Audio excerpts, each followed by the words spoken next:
Thank you for coming to this gathering of the World Affairs Council of Western Michigan. I'm Michael Vendetta. I'm the Executive Director of the Council, and on behalf of my colleagues Erica Kubik and Emily Smith, thank you for being with us. What a great group of folks here to learn about a very interesting country, the country of Oman.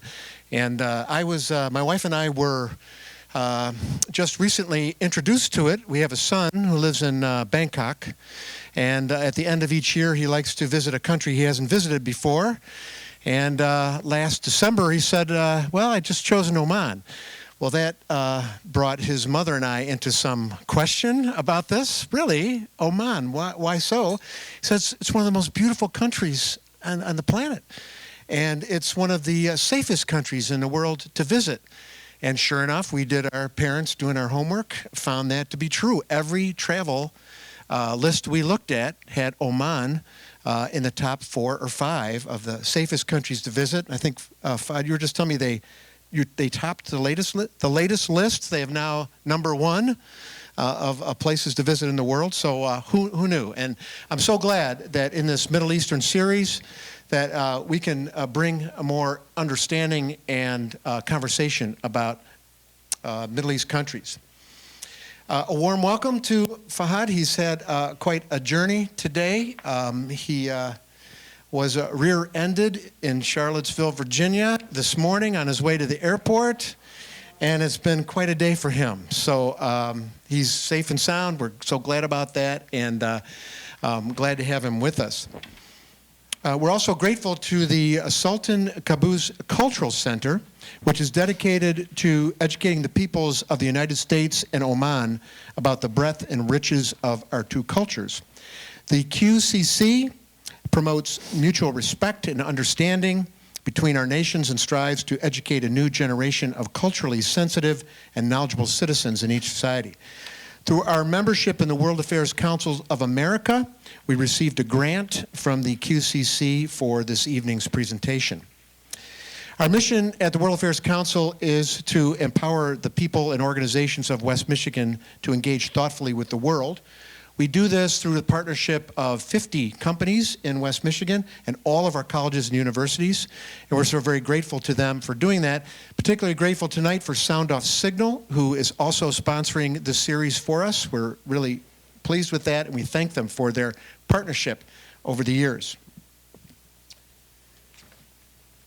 So, without further ado, let's welcome Dr. Bishara. He will speak to us for about 30 minutes or so, and then, as we always do in the World Affairs Council, we are hoping that you've got questions ready to go, and we hope for a robust conversation for the rest of our time together.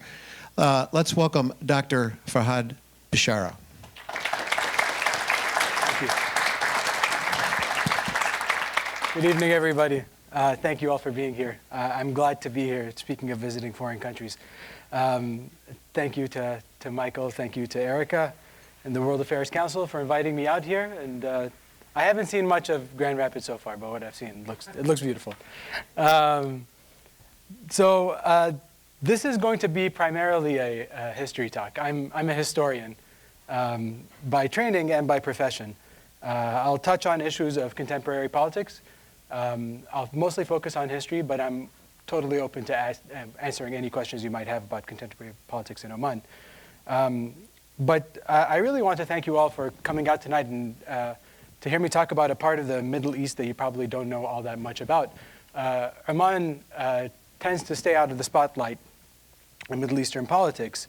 And it's been a bit of a sort of quiet, off the beaten track place for a long time.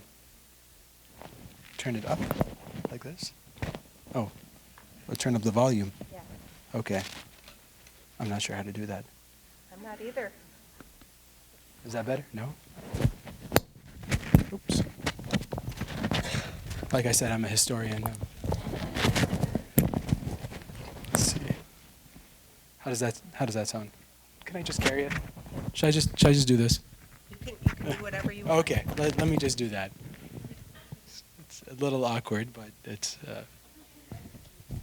okay. Okay. Let me start with the basics, and then we'll take a bit of a different turn. Oman is a sultanate on the southeast corner of the Arabian Peninsula. It's right next to Yemen, sort of southeast of Saudi Arabia, southeast generally of Dubai, which you probably know more about than Oman. It's ruled by Sultan Qaboos. Sultan Qaboos has been its ruler since 1970, and he's largely thought to be the country's modernizer. Omanis tend to love the Sultan Qaboos, and for good reason. As far as Middle Eastern rulers for life go, he's a pretty benign one. We can talk about that too. And Oman, as Michael mentioned, is probably the safest place anybody can go to in the Middle East these days. Omanis are wonderful people. They're helpful, they're generous, and they're about as welcoming as they come. Unlike most of the traditional tourist destinations in the Middle East, Oman doesn't have much by way of political unrest either. The citizenry in Oman on the whole are pretty well taken care of. They're not very politically active at all. There was some unhappiness in 2011 during the time of the Arab Spring, mostly about unemployment, but that fizzled out pretty quickly. This wasn't always the case, of course, but it certainly is for recent history. For recent history, Omanis have been politically very complacent. In the mid-20th century, that wasn't the case. For all of you thinking about summer plans, Oman is also a rising tourist destination. It's naturally a very beautiful country. You have lots of variation in the landscape. You have mountains that roll into oceans. You have deserts. You have greenery. You have lots of beautiful beaches. You have also a ton of gorgeous medieval and early modern forts, all of which are open to tourists. You can sort of poke around. And then you have these restored historical markets, one of which you see in the bottom right over here. These souks that are full of fabric, frankincense, sweetmeats, all of the things that are evocative of a time before our own. And that's the image that the Sultanate is really trying to project, that of a medieval Arab country that's somehow adapting to the modern world. And of course, like all images, it's an incredibly deceiving one. Actually, the very first hint you get that things are not necessarily what they seem is one that you encounter immediately after landing in the Muscat airport. Alongside Arabic, the first language that you're going to hear in the Muscat airport is, of course, Hindi, which makes total sense given the established population of Indian workers in Oman. There's, up and down the Gulf, there's a huge population of migrant workers from India. It would be akin to hearing, I don't know, maybe Spanish here in Kalamazoo. I don't know if there are many Hispanic workers in Kalamazoo, but I imagine if it's anything like the rest of the country that there are. So it'd be a little jarring maybe, but nothing out of the ordinary. The other language, though, that you're going to hear a lot of in the Muscat airport is Swahili. This has less straightforward of an answer, but one that really opens up Oman and unlocks its fascinating past. So this evening, I'll talk to you all about how an understanding of Oman's history can help us understand a few things. It'll help us understand what makes the Gulf region different from the rest of the Middle East. It'll help us understand why thinking about Oman necessarily means thinking about India and East Africa, places that we wouldn't normally connect together. And it'll help us better understand the place Oman holds in global politics today. Overall, if there's anything I want you to walk away with tonight, it's to appreciate how history matters. I am a historian, after all. So with that, let's begin. So historically, the term Oman didn't refer to the whole country at all. In fact, the term Oman only referred to the interior of the country. The interior was predominantly Ibadi. Ibadi is one of the sects of Islam. The interior was run as an imamate, a sort of a religious form of government. It was largely inward-looking. It was largely conservative, though not always. And it remained a separate government in the interior until the mid-1950s. So until, by historical time, relatively recently. What's today's capital in Oman, Muscat, is on the coast. It was, for most of history, not Oman, categorically not Oman. It was Muscat. It was a political entity that had its own dynamics. Muscat was oriented not inwards, not towards the land, but towards the sea. Let me back up and explain for a second. We have a sense of what the Middle East is, right? It looks, well, something like this. We have a sense of the Middle East that is actually, our sense of what the Middle East is today is largely a product of the Ottoman Empire. What we understand to be the Middle East mostly are countries that fell under either direct Ottoman control or at least had relations with the Ottoman Empire. Of course, you have very clear exceptions to this, Saudi Arabia being one of them, which is, very present in our understanding of what the Middle East is today.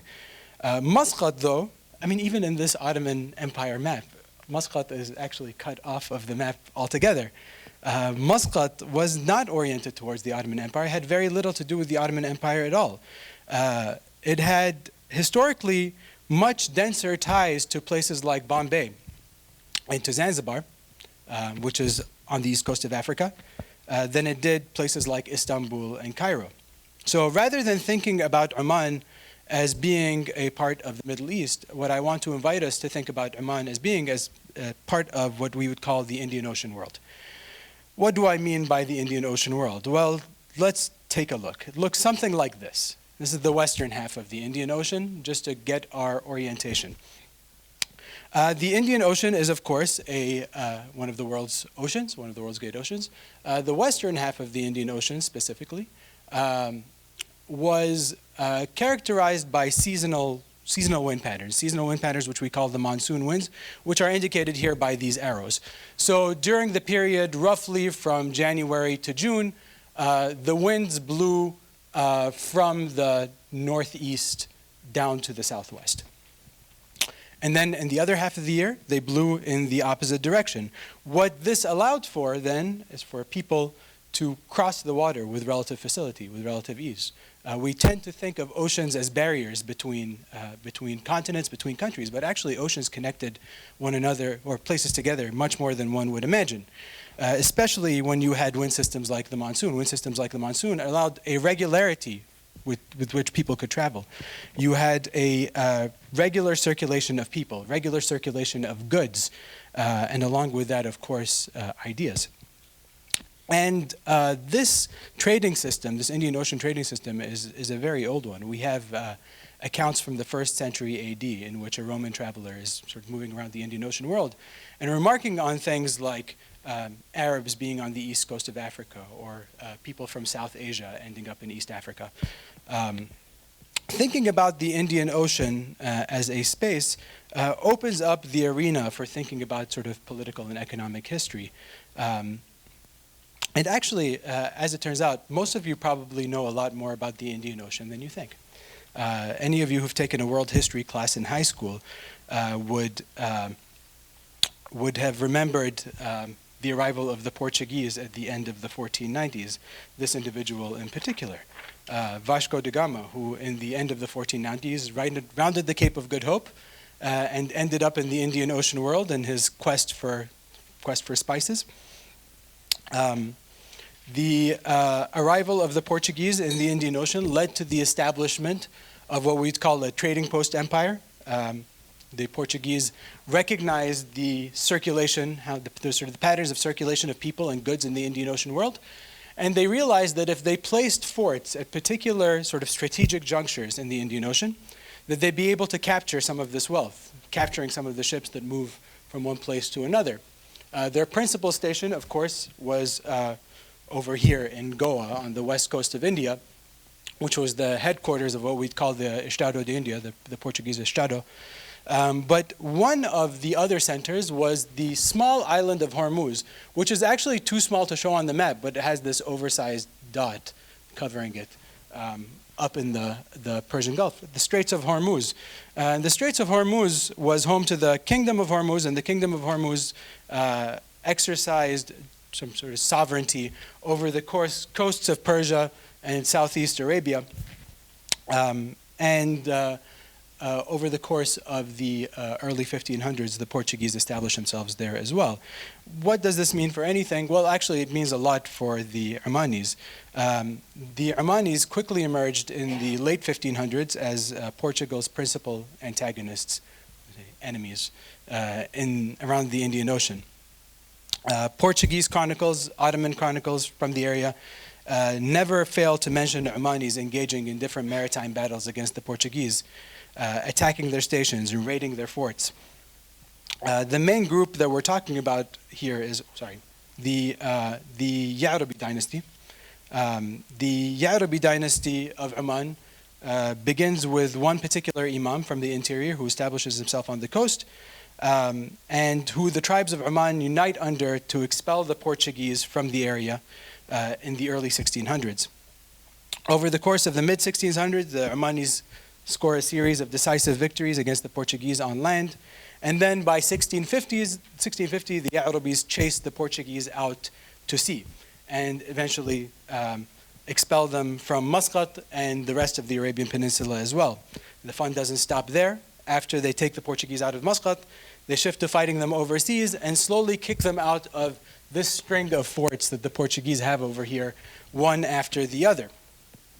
There's no sort of grand strategy or vision that the Omanis had in doing this, just a sort of ad hoc series of raids on Portuguese settlements.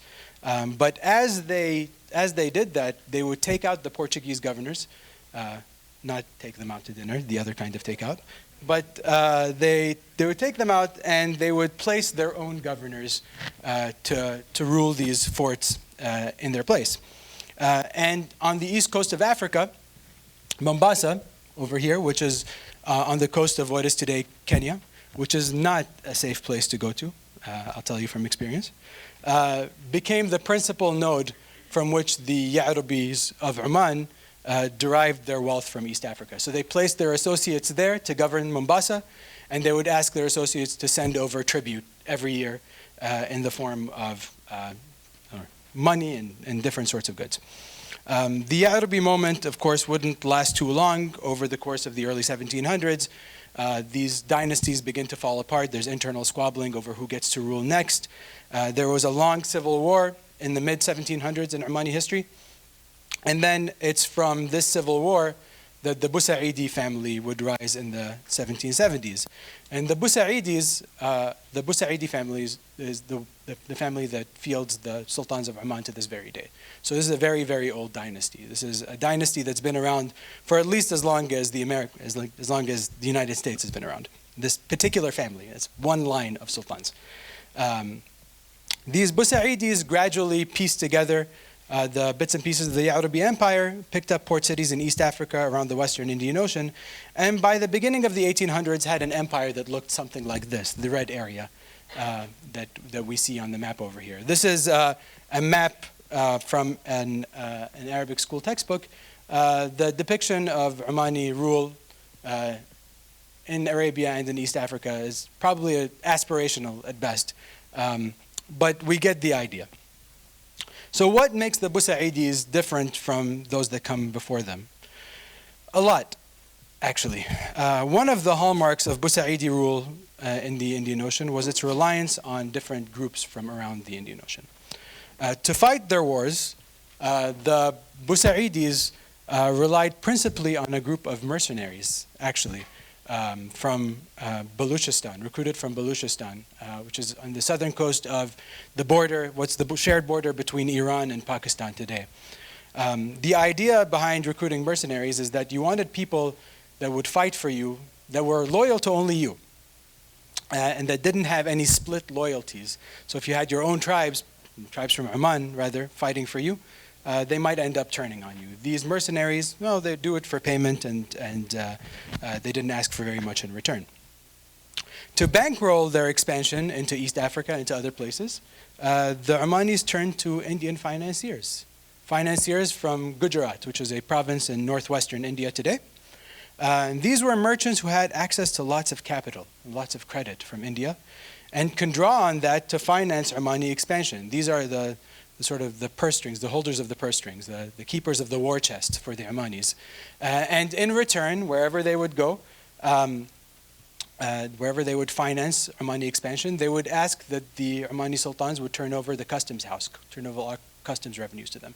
So as these Omanis are building this sprawling empire in the Western Indian Ocean, the people who are fighting from them are from Baluchistan. The people who are bankrolling them and then collecting all of the taxes are from India. There are hardly any Arabs involved. That's not true. There are lots of Arabs, of course, involved.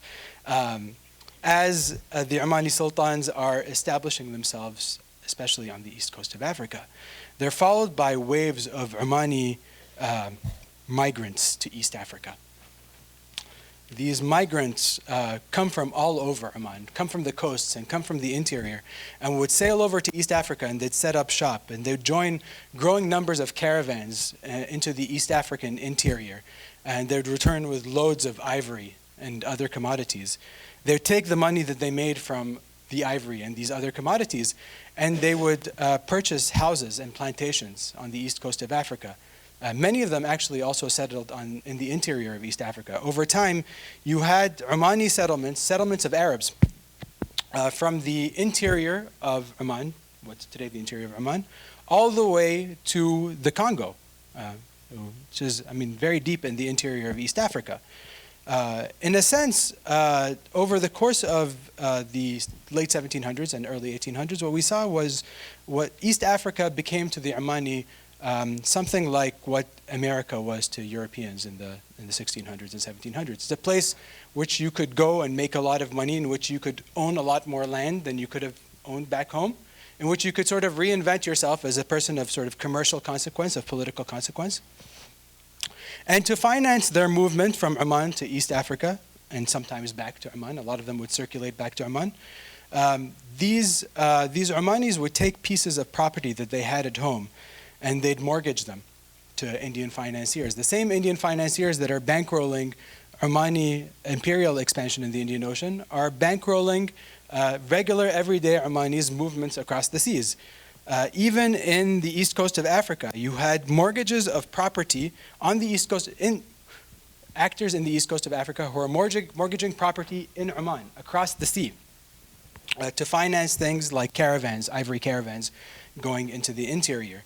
And by the mid-1800s, you had a whole world of people, land, money, empire, credit, all of this connecting Arabia to East Africa and India. These are places that were incredibly bound up in one another, and everyday individuals could become people of incredible consequence. This trader up here on the right is Hamad bin Muhammad al-Marjabi. It's a third or fourth generation Omani born on the east coast of Africa.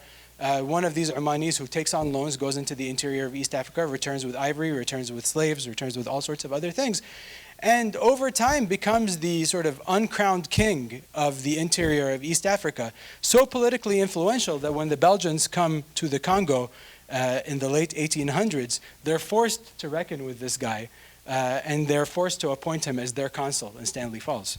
This is Omani. He claims Omani descent. By the time he's around, these people hardly speak Arabic anymore. It doesn't make them any less Omani, of course. But anyway. Outsiders coming in recognized that these Arabs in East Africa were incredibly important. The Omanis courted relations with lots of different empires. Of course, the British Empire, which is the biggest game in town. The British ruled India over the course of the 1800s. And so the Omanis, being in the orbit of India, would sign a series of agreements with them, the most consequential of which was in the late 1800s. They signed a series of protection agreements, which effectively turned Oman and East Africa into quasi-British colonies. Protectorates are, of course, different from colonies, and we can talk about that. But there were lots of others prior to that moment as well. There were the French, the Germans, the Italians, even the Americans. The Americans were in on the Omani East African game in the 1800s. From around the 1820s, we see a growing American commercial presence in East Africa. There's a group of merchants from Salem, Massachusetts, who were active in the Indian Ocean trade. By the 1830s, we see American consuls in Zanzibar. And by the 1880s, there's an American consul in Muscat as well. The Sultan of Muscat and Zanzibar, the Omani Emperor, sends a ship himself to New York in 1840. So it's what's considered the first Arab embassy to the United States. Carried bags of Omani dates, carried cloves from Zanzibar, sacks of coffee from Yemen, bales of Persian carpets, salted hides, ivory tusks, all sorts of goods from the Indian Ocean world as this sort of gift to the United States. Of course, the gift was made out to the President of the United States, who, couldn't receive gifts from foreign entities, and so the Congress sold off most of the gifts. Other gifts sit in the Smithsonian in DC today. You can go and see them. Actually, a model of the ship that the Sultan sent to New York sits at the Sultan Qaboos Cultural Center in DC if anybody ever wants to go to see it. A lot of these diplomatic maneuverings hinged on the personality of one sultan, Sa'id bin Sultan. I know it's confusing because he's a sultan and his name is Sultan. It's a common name though. It becomes more confusing when his first name is Sultan, as his father. Then you're talking about Sultan, and then at that point, well. Anyway, Sa'id bin Sultan Abu Sa'idi on the top right over here, he is the diplomatic one. He is known to be the builder, the true builder of the Omani Empire. He's the one who cultivates ties with the West. And the whole of the empire really revolves around the incredibly charismatic personality of this one individual who's able to keep all of these pieces together. And he's constantly shuttling back and forth between Arabia and East Africa, trying to keep everybody happy. Of course, he dies. In 1856, he dies at sea, appropriately enough. And after he dies, what happens is what happens with all of these empires. His sons begin to sort of squabble between themselves as to who gets to keep it, and the whole thing falls apart, split up into different places, the East African Empire and the Arabian part of the empire. But actually, at that point, it didn't even matter that it had split up, because the processes that he and those before him had set in place kept going. These waves of Omanis that kept on sort of moving to East Africa kept going. There's still people moving around. There's still people borrowing money. There's still circulating goods. People continued to push the frontiers of Arab settlement in the east coast of Africa further and further inland. Again, this is the empire splits up in the mid-19th century. It's in the late 19th century that the Belgians have to come to colonize the Congo. And when they come to colonize the Congo, the first wars that the Belgians fight in the Congo are called the Congolese Arab Wars. And the Belgians are quite explicit that these are Arabs from the coast of East Africa that they're fighting. And they're having trouble making sense of this. What are Arabs doing here in the interior of East Africa, and why are we fighting them here? And of course, it takes a reorientation of our historical understanding to be able to make sense of that geography. It's only the rise of nationalism in the 20th century that puts pressure on this history. Well, I should say, here's a picture. Sorry, I didn't even mention this.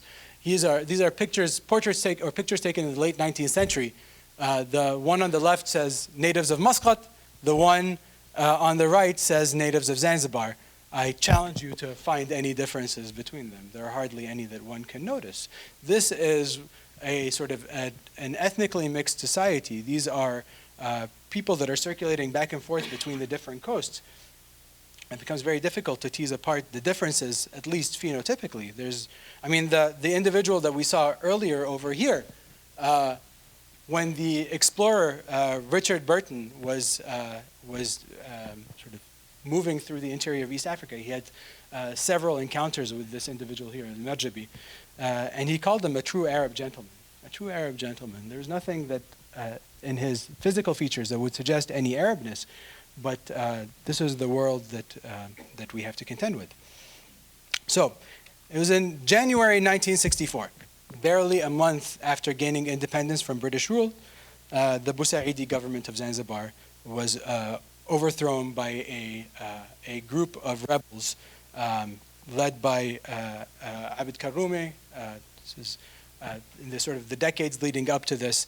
There's a range of different ethnic associations that formed in Zanzibar.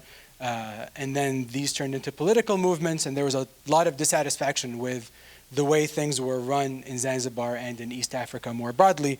And the narrative that was being pushed forth by these Africans was that by Karume and the rest of them was that these were Arabs who had enslaved us Africans over the course of centuries and really unfit to rule, and there was no longer any sense in having Arab rulers in Zanzibar.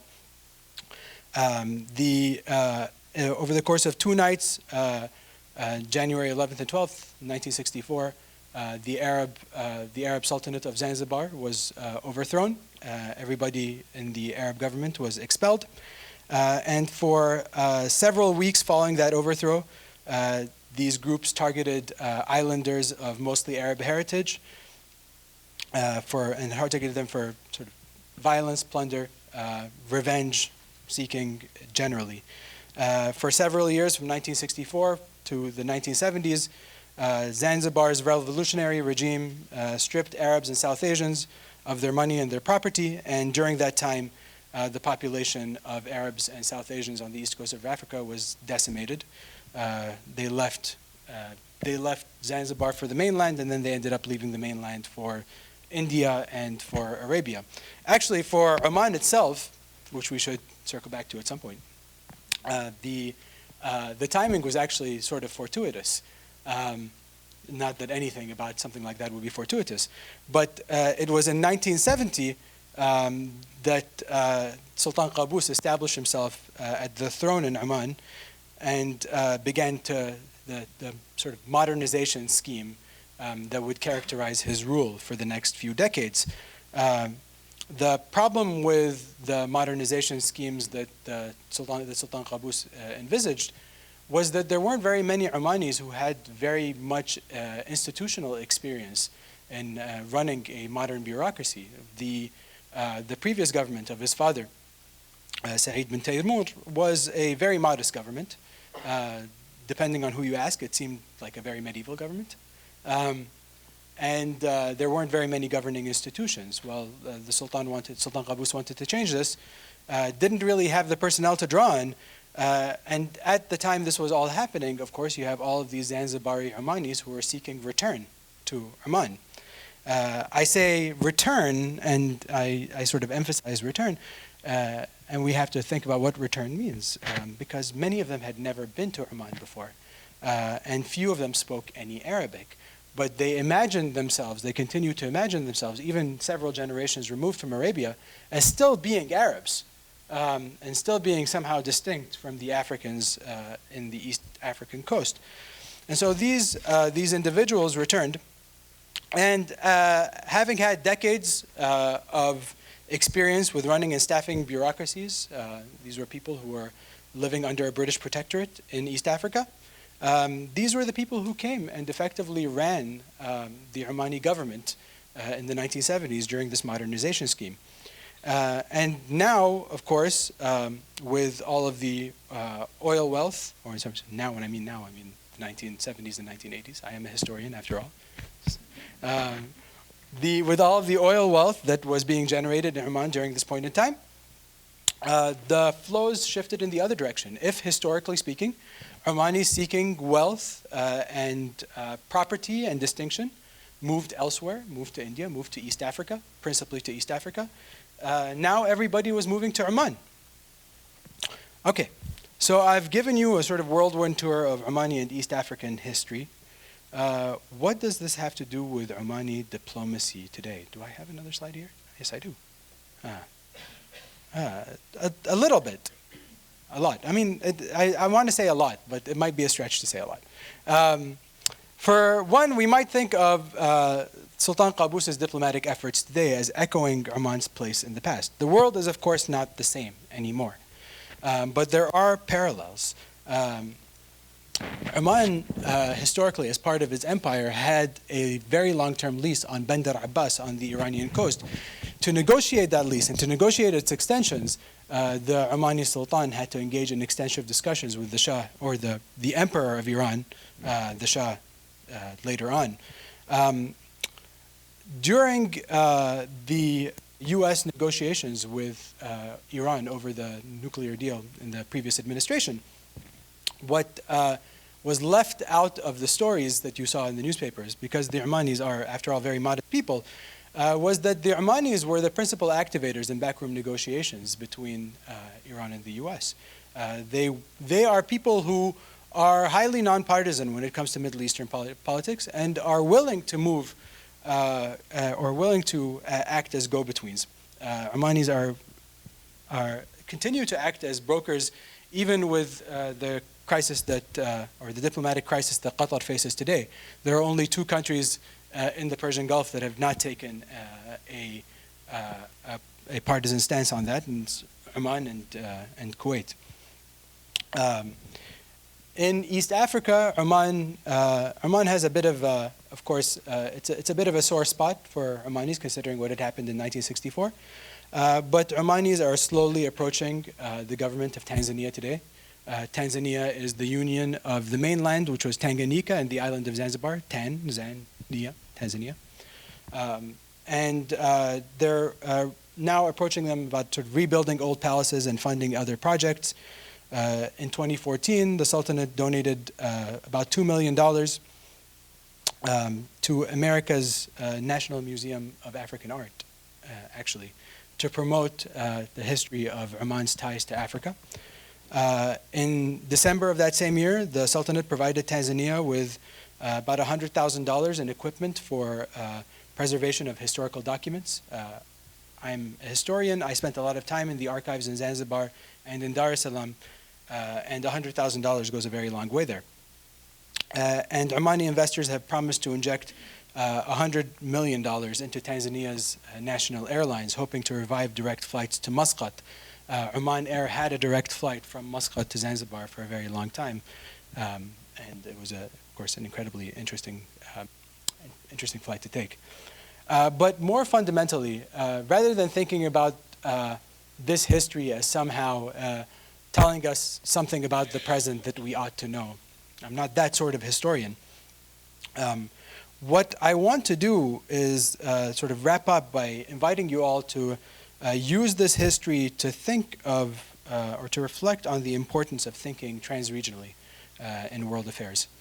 We have the tendency in world politics, in world history, to think of the world in terms of very discrete regions: the Middle East, Africa, India, Europe, Latin America.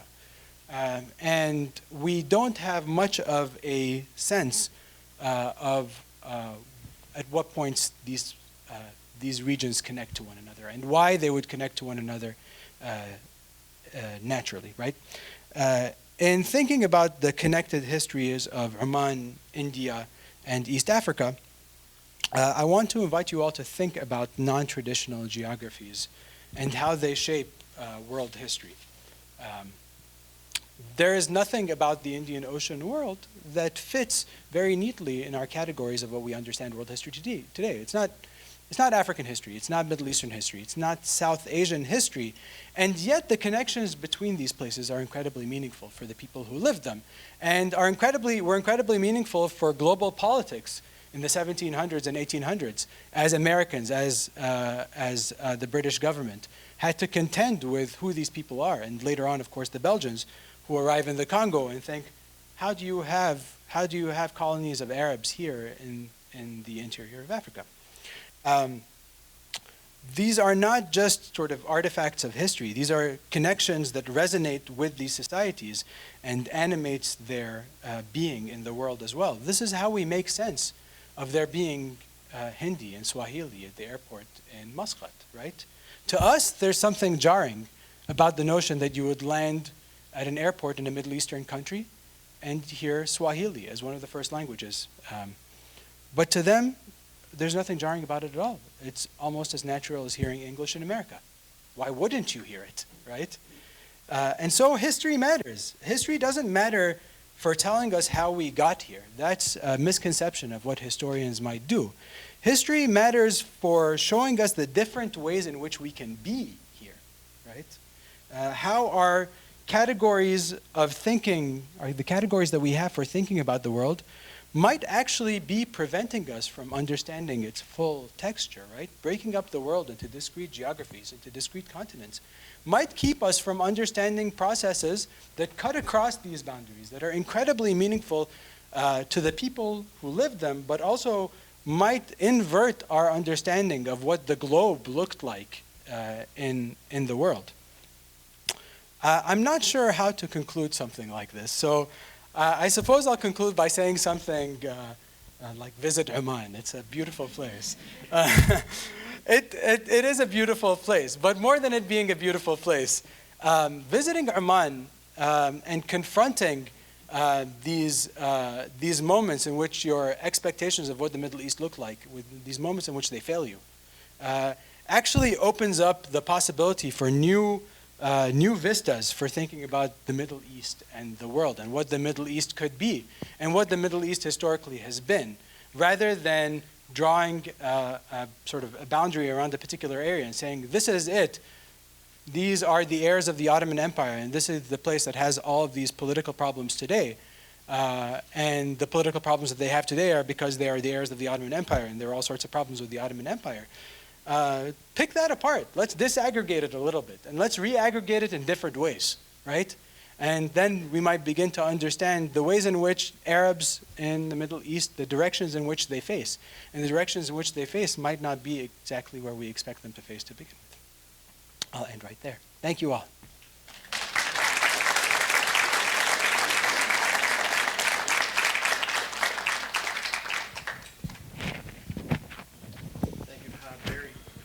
Very interesting. Non-traditional geography. Like that. I learned a new phrase today. That's fascinating. Let's have some conversation, and maybe how the things that we learned this afternoon, this evening, plays into current events, plays into the place that Oman plays in its region and beyond, or any other questions that you might have. And as you think about that, I just wonder if you could speak a bit about its relationship to Yemen and the difficulties, severe difficulties in that country right next door. Right. How is Oman interacting with that situation?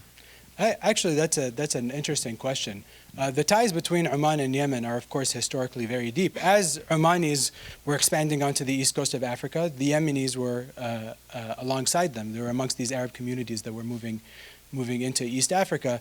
There's historically very deep ties between Oman and Yemen.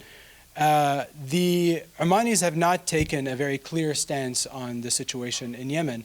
What they have done is open up their country to Yemeni refugees who need to come. The Omanis are taking on whatever Yemeni casualties they can and whatever they can treat in Oman itself, and so they've framed their involvement in Yemen as a humanitarian involvement. I'm not going to say that there are no interests there. There are, of course, always interests. But as far as we can tell, Oman is, of course, not one of the active parties on the ground in Yemen. Very passive. Yes, sir. Sorry. You can, Michael, you're going to field the questions, or yeah.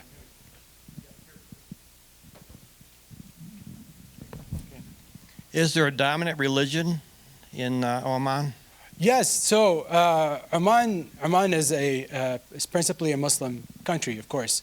The sect of Islam that most Omanis practice is Ibadism. Ibadism is a lesser-known sect of Islam. It's not one of the sort of Sunni or Shia. It's the third sect, the one that you don't hear anything about. And the Ibadis are a group that during the Sunni and Shia split, decided, I suppose you'd call them the sort of the non-aligned movement of the 8th century. There are, of course, Sunni Muslims. There's a big community of Sunni Muslims in Oman as well. And interestingly enough, there are pockets of Omani Hindus because of the connections to Gujarat. Because of the deep role that Indian financiers played in Omani expansion. A number of these Indian families were given Omani citizenship, and of course were allowed to continue to practice their religion. So if you go to visit Oman, you see Hindu temples alongside mosques as well, and as well in East Africa, I should say.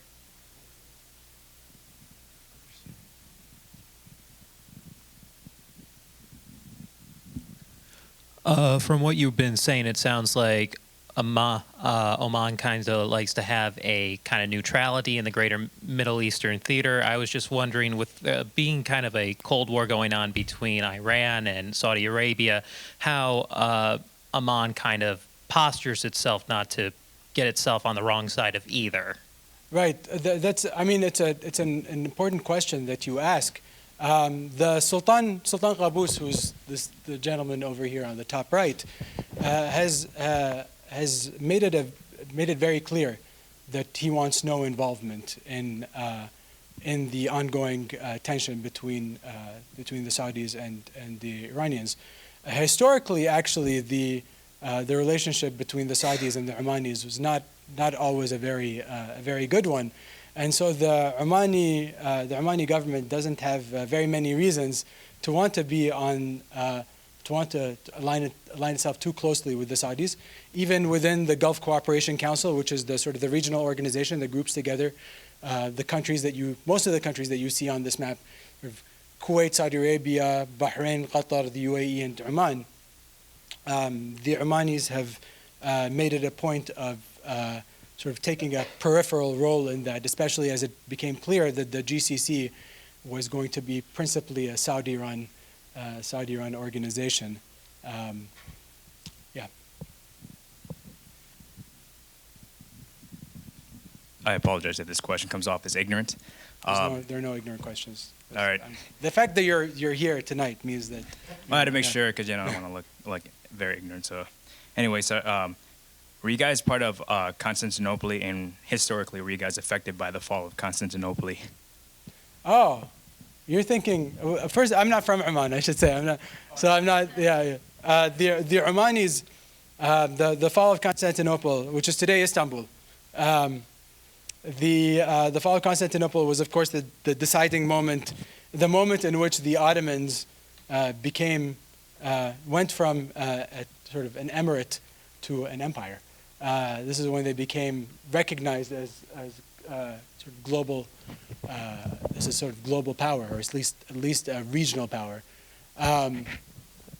The arrival of the Ottomans in Constantinople had virtually nothing to do with what the Omanis were doing in Southeast Arabia. There is, of course, one link. As the Ottomans are expanding here, and you see this Ottoman map of its Ottoman expansion map, the points that you see that are not, well, I mean, I don't know why they chose this particular color, but the very last period of Ottoman expansion, from the 1560s to the mid-1660s, the Ottomans were expanding into the southern Red Sea and the Persian Gulf, principally in response to perceived Portuguese threats in the area. So as the Portuguese arrive in the Indian Ocean world and begin to threaten Muslim port cities in the area, the Ottomans, who perceive themselves as sort of protectors of the faith, expand into these areas to try to push the Portuguese out. Of course, the Omanis are part of these efforts. So as the Portuguese, or as the Ottomans, are expanding into the Persian Gulf, they're also supplying ships and arms to these Omanis who are doing this work of chasing the Portuguese around the Indian Ocean and attacking their forts in different places. It's a great question, though. It's not at all ignorant. It's actually a very astute one. Hi. So you brought up this notion that you step off the plane in the airport in Muscat and you're kind of confronted with several different languages. Do you know much about the stratification of those different groups within Oman? Hindi, people who speak Hindi and people who that's an excellent question, actually. So you have, of course, Indian migrant workers in Oman who occupy the socioeconomic position that you would expect of migrant workers in virtually any country. We don't have to look very far beyond our own backyards to know what the lot of the migrant worker is in a host country. So that is, of course, it's very, very much present, not just in Oman, but also the rest of the Gulf. When it comes to the Hindi and the Gujarati-speaking Hindu communities, the position is very different. This is what challenges our notions of what it means to be Indian in the Gulf. Where did I put that picture? Over here on the bottom left, the Khimji Ramdas family. The Khimji Ramdas family own the largest chain of supermarkets in Oman and in the UAE as well. They are a conglomerate. They have their fingers in virtually every pie there is to have your finger in Oman. They are, as the name Khimji Ramdas would suggest, not Arab. They are Gujarati, they are Hindu, and they are Omani citizens. There aren't very many examples like the Khimji Ramdas family. There are probably about a half dozen families like this, but there you have it. the Zanzibari Omanis, the Swahili-speaking Omanis, when they first arrived in Oman in the 70s and in the 80s, they were considered to be the sort of the wealthy cousins of the Omanis. These are the people who had historically had access to all of the nice things that the world had to offer, whereas their cousins in Oman were living these, I mean, to put it unkindly, sort of backwards lifestyles, these very austere lifestyles. These Zanzibaris had seen things from the United States. They had, in the early 19th century, they already had mirrors and clocks and all sorts of nice things that virtually nobody in the Western Indian Ocean had at the time. Then, of course, now with this sort of more punctuated notions of Arabness, there's a bit of unease surrounding the question of what the Zanzibaris in Oman are, and there's a lot of hesitation on the parts of Omani families with origins in East Africa to admit that they have origins in East Africa. And then when you start saying things like, oh, these are Zanzibari Omanis, a lot of people get actually very upset. It's as though you are denying their Arabness and denying them their rightful place amongst the elite of the country and saying that you are somehow foreign, which is absolutely not the case. At least from my perspective as a historian, it's absolutely not the case. But in the ways in which sort of ethnic politics play out, or the politics of ethnicity play out in different countries, one can imagine what a claim of being Arab versus the claim of being, well, but you're really just African. That can play out in very ugly ways in particular places. I've got one more on this side, and I'm going to get to the other side of the room. They've been patient over there, so one more on this side. Is there any chance you could go to the last slide again with the map? Sure. All right, I apologize if this is a rather obtuse question. There are no but obtuse questions, my friend. There's a little tip of Oman up there yes. that's been separated, and Yeah, I need to know what happened, or I'm going to lose sleep over it. Yes, yeah, no. That's not an obtuse question, and in fact, it's a very astute observation on your part. This is where again our notions of modern political geography begin to sort of fail us, for lack of a better word. The United Arab Emirates. I'm not going to, and fear that there might be Emiratis in the room. The United Arab Emirates, for most of history, was called the Omani Coast, Trucial Oman, they called it. And these are a set of tribes in the UAE that were nominally subject to the sovereignty of the Omani Sultan. They were under his jurisdiction. Of course, being under somebody's jurisdiction in world history means virtually nothing. Right? It means that you occasionally pay taxes to some overlord that you never really see. And that once in a while, if you go too far out of line, then they might send sort of ships and guns along and put you back in your place. That wasn't the case with the groups in the United Arab Emirates today. They were subject to the jurisdiction of the Sultan of Oman. They engaged in their own affairs. They established sort of political dependencies of their own on the Iranian coast as well. The Iranian coast was dotted with lots of different Arab sheikdoms at the time as well, during the 19th and 18th centuries. And it's only later on when it came time to draw up these modern political boundaries. Actually, if you look at early 20th century maps of Oman and the UAE, these borders are still not yet determined. And it's only over the course of a series of negotiations in which the Sultan, because the Emiratis also have British protectors, as the Sultan has British protectors as well, and the British protectors of the Emiratis are interested in making sure that these people establish independent states. There has to be this sort of carving out of the territory between different claimants.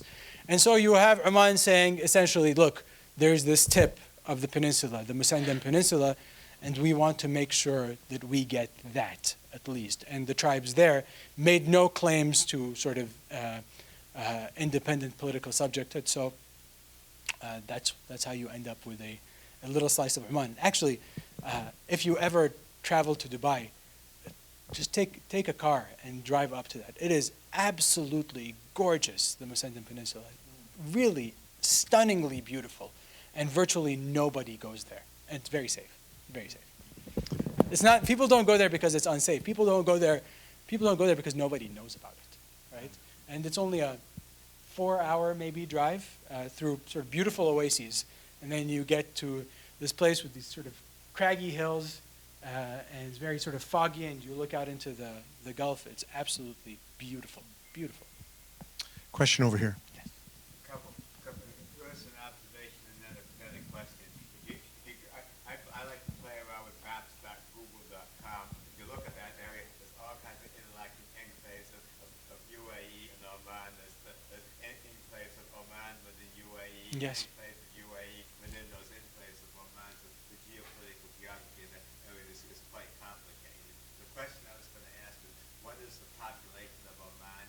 Of the population, what percentage of native Omanis and what people are sort of migrants from other countries? Because I've gone to programs about Qatar, which is the next country over the west of the orange country on the map, and the country there is only about 10% native Qataris and about 90% immigrant workers Right. from other countries. Right. Yeah. That's actually a good question. I should have looked that up before I came here. To be honest, I don't actually know.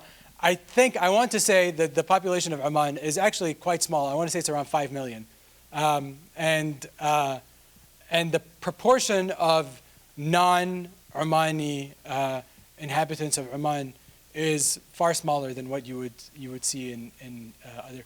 I mean, maybe I'd hazard to say maybe a third.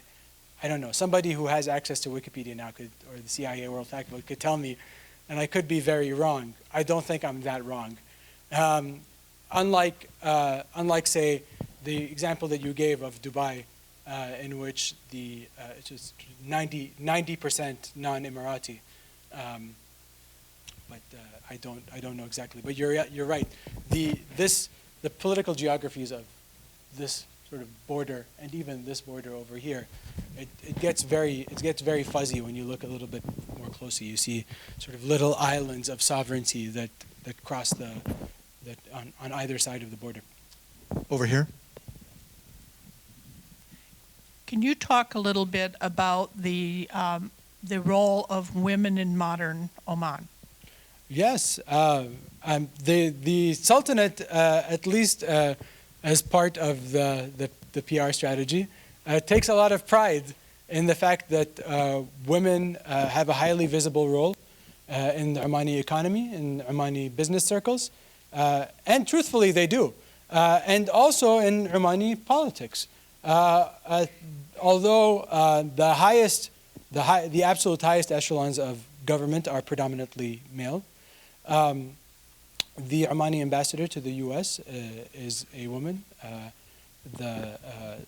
Excellency Hunayn al-Mgheri, and she is one of, I believe her sister, I want to say, is the Omani ambassador to the UN, if I'm not mistaken. Certainly in the sort of secondary levels of Omani government and Omani sort of bureaucracies, if you go to visit the ministries, there are plenty of women who are active, and so women are not. They don't shy away from the sort of political and commercial arena in Oman at all. Oman is categorically not what we would associate with a lot of the Middle East, and even then, what we associate with a lot of the Middle East in terms of the role of women. We often have a very outdated notion of the role of women in Middle Eastern government and Middle Eastern business. Women are actually quite active in most of the Middle East. Hi, it's sort of a related question because it's about women, but in an indirect way. You painted a picture where the Omanis were living in Zanzibar in complete isolation from the African people. Oh, no. Was there any intermarrying at all is kind of my question. No. And if not, did they go send home for women to come over and marry or what? No. Sorry, if I gave that impression, that was totally misleading on my part. There is nothing about the Omani communities of Zanzibar that was insular. the Omanis were, they intermarried at an astonishing rate. And that was one of the principal strategies of rule by the Omani Sultan himself, was to marry into lots of different groups. And everyday Omanis did the same. The gentleman that we see over here, Al-Marjabi, on the right, is the product of 3 generations or 4 generations of Omani intermarriages with local Swahili groups. Now, what it means to be Arab at this point in time, this is the fundamental question, because whatever notions of ethnicity we have don't map onto notions of identity in the past. The reason he is able to claim, even after 4 generations of intermarriage, that he is Arab, and the reason Richard Burton can call him a true Arab gentleman, is because this guy has a relatively unbroken patrilineal genealogy that connects him to Omani groups. That's what it is. It's fundamentally, who's your father, who's your grandfather, who's your great-grandfather? It doesn't matter. All of these groups, the Yemenis move or spread around the Indian Ocean world in ways that are even more astonishing than Omanis, if you can believe it. We have Yemeni groups in Southeast Asia. I mean, these are their principal destination was Southeast Asia, Indonesia. And throughout all of these sort of intermarriages, the only thing that really mattered was your father's line. If your father's line was uninterrupted and sort of uninterruptedly Arab, then you were considered Arab. It didn't matter it didn't matter in a sense who your mother was. What mattered, where it mattered who your mother was what resources you had access to on your mother's side. That is what distinguishes somebody like Al-Marjabi, who is able to draw on resources from both family sides, from somebody else who doesn't have. I mean, you'd effectively end up with half of it. Of course, Al-Marjabi's mother was Swahili. His father also married a woman from Oman, from the Al-Wardi clan, and Al-Marjabi's half brother would come with him on these ivory expeditions, and also married in the interior, and so no, this was what we would call a Creole society of Arabs on the east coast of Africa. Turning back to the political, is there a succession plan within the dynastic family, and is it more like the Saudis, where it can go generationally? You're asking the right question, and it's the million real question, I suppose. It's there is a succession plan. The succession plan is that the Omani Sultan has picked his successor. Nobody knows who that successor is. There is what is generally agreed upon is that there is a note in a safe, two notes in 2 different safes around the country, in which, I mean, the 2 notes obviously correspond to one another, in which he lays out who the successors are going to be, and if one person was no longer around, it was going to pass to the next one.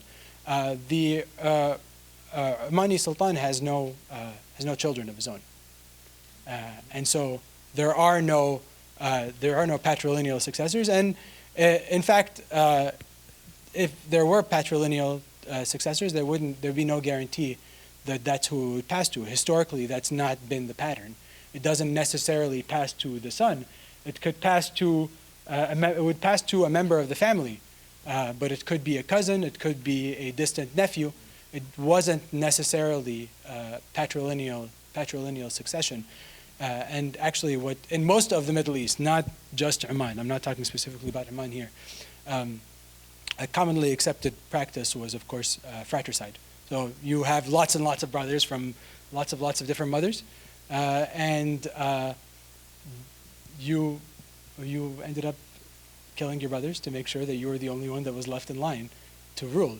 And in particular moments in Omani history, the sultans engaged in parricide. They'd kill their fathers so that they could rule. This is very rare, and it was highly looked down upon.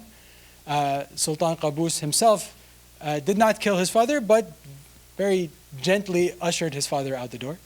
Gave him a very nice retirement at the Dorchester Hotel in London. But effectively, on one of his father's trips abroad, said, listen, you're not coming back. And that was the end of it. And so in situations like that, and this is why, again, this is why Omani sultans historically relied on mercenaries to fight their battles for them. Your own family members are actually much more of a liability. I mean, we don't need to think too far to imagine how much of a liability our own family members are, right? Thinking to my own family, I certainly wouldn't want my own family members joining me in any political project. For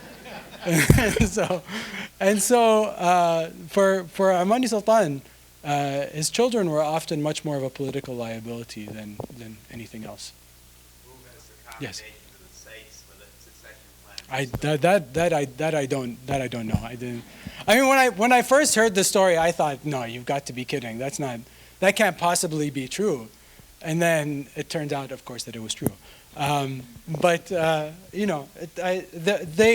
They hold the Sultan in such high esteem that the general understanding is that whoever he picks as his successor is probably the one who is actually most fit for the job. Now, how that actually plays out afterwards is a very different question. Thanks, Fahad, for being here and delivering this great presentation. Based on this, in the former question, I want to get you in trouble about the royal family in Oman. I wonder about not only don't have crown prince like other sheikdoms, right? Because the last crown prince, Sultan Qaboos, overthrew the former Sultan Said bin Taymour.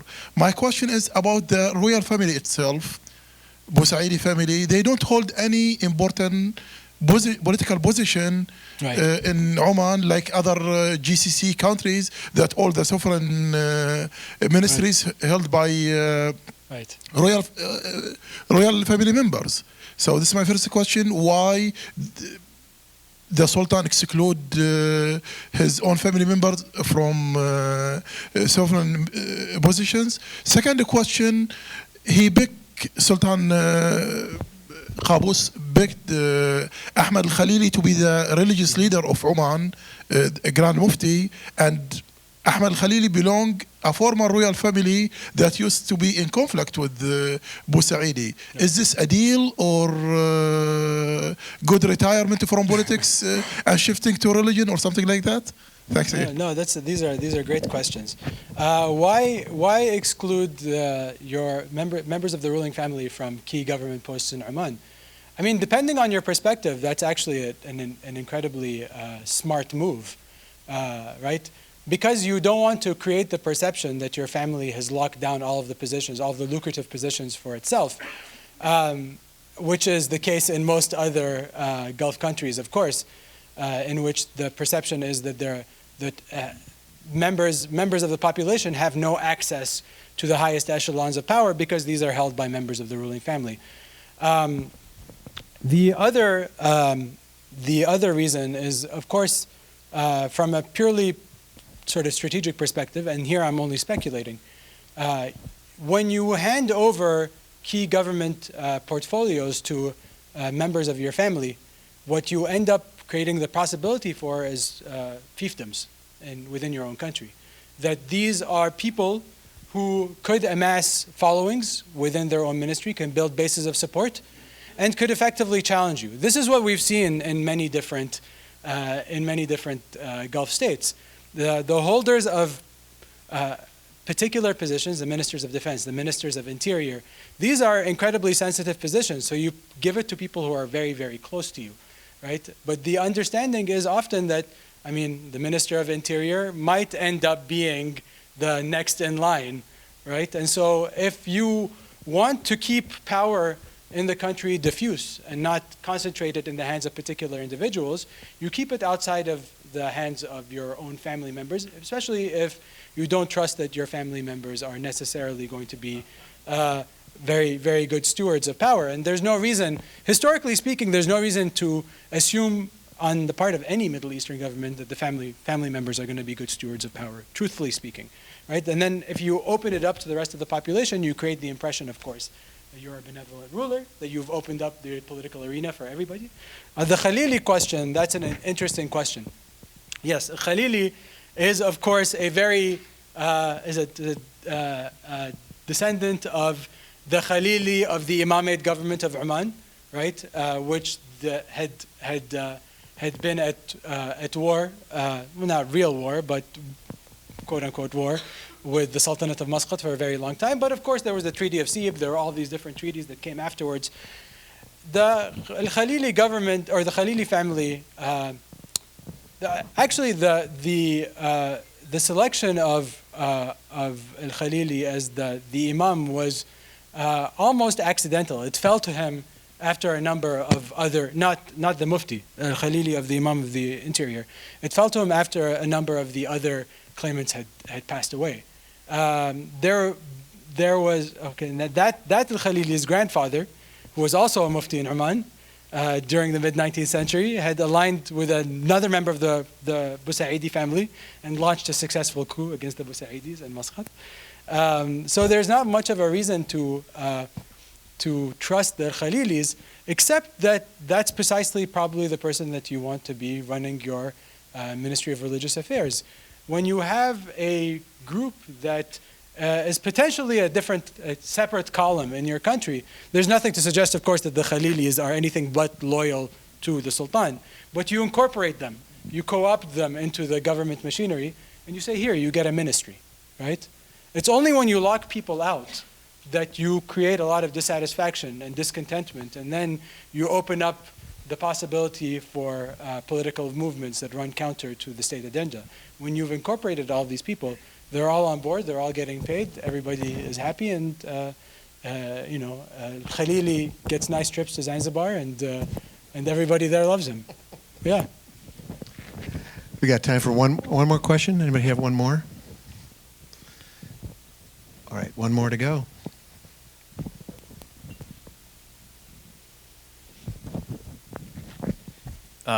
Might be a sensitive question to ask, but if you are a secular individual, would it be safe to travel there? Yes, absolutely. Because I know it's frowned upon to be a secularist, I think, anywhere when it comes to other countries. No. I mean, I think that's a bit of a misconception. There are no, especially if you're going to go to any one of these countries, nobody's going to ask about. People might ask just casually about your religious beliefs, and if you say things like "I don't believe in God," then you might have people who challenge you, but they do it in a way of sort of debating your beliefs, rather than taking affront to the notion that you don't believe in God. Omanis are listen, you're going to go over there. They're going to be perfectly happy that you're there. They're not going to assume anything about you and your religious beliefs, and nobody's going to ask you what you believe in, because the sense is that it's really not any of their business.